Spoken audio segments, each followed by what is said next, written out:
Patient welfare society اس کے میرے بچے ڈونر ہیں، سندس فاؤنڈیشن کے میرے بچے ڈونر ہیں، اور شوکت خانم کے میرے بچے ڈونر ہیں. اور اس طرح سے کرتے کیا ہے، جب وہ کلیکشن ہو جاتی ہے میں بچوں کو بھیجتی ہوں اسٹاف کے ساتھ کہ خود جا کے دیکھ کے آئیں، علی زیب فاؤنڈیشن جائیں، تھیلیسیمیا کے بچوں کو دیکھیں کہ کیا ہے، آپ کس کی مدد کر رہے ہیں. موبائل ایڈکشن سے ہم کیسے اپنی نسل کو بچائیں اور اس کو بک ریڈنگ کی طرف کیسے لے کے آئیں؟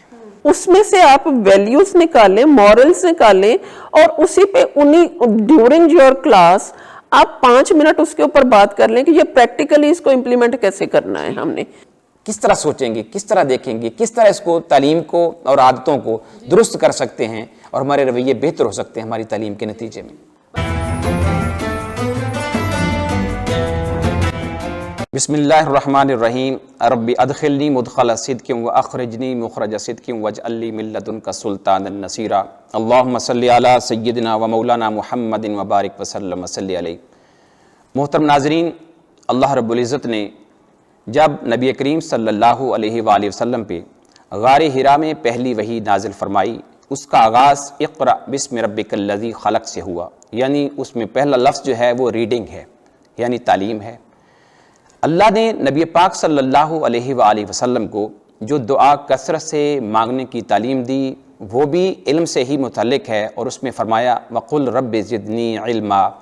اے نبی مکرم صلی اللہ علیہ وآلہ وسلم، آپ اپنے رب سے یہی دعا مانگیے کہ اے اللہ میرے علم میں اضافہ فرما. اور نبی پاک صلی اللہ علیہ وآلہ وسلم نے اپنے بارے میں خود فرمایا انما بعثت معلما، کہ بے شک اللہ تبارک و تعالیٰ نے مجھے معلم بنا کر، استاد بنا کر بھیجا ہے.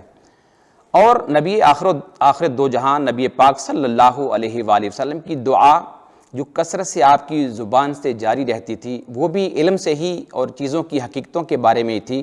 اور آپ ارشاد فرمایا کرتے تھے اللہم ارنی حقائق الاشیاء کما ہی، اے اللہ مجھے چیزوں کی حقیقتوں سے آگاہ فرما دے جیسا کہ وہ ہیں. اس تمام اگر قرآنی آیات کو، احادیث مبارکہ کو دیکھیں تو علم جو ہے یہاں سے کشید ہوتا ہے. اور علم کیا ہے؟ علم چیزوں کی حقیقتوں کو جاننے کا نام ہے. اگر ہم علم حقیقتوں کو جاننے کی طرف جاتے ہیں، اسی سے ماخوذ ہے تعلیم. تعلیم کیا ہے؟ تعلیم لوگوں کے ایک گروہ کی عادات اور ان کے اہداف ایک نسل سے دوسری نسل میں منتقل کرنے کا نام ہے. جس جگہ پہ یہ مقدس کام ہوتا ہے اسے مدرسہ، مکتب، ادارہ، سکول، جامعہ کے نام سے موسوم کیا جاتا ہے. اور جو اس مقدس فریضے کو سر انجام دیتے ہیں انہیں ہم استاذ، معلم، مینٹور، مزکی، مربی کے نام سے جانتے ہیں. حاضرین گرامی قدر، آج ہماری خوش قسمتی ہے کہ فیصل آباد کی فضاؤں میں آج ہم ایک ایسے ادارے میں موجود ہیں جو پچھلے 20 سالوں سے نسل نو کی جہاں ان کو علم کی حقیقتوں سے روشناس کروا رہا ہے، وہیں ان کی تعلیم و تربیت کا بھی بیڑا اٹھائے ہوئے ہے.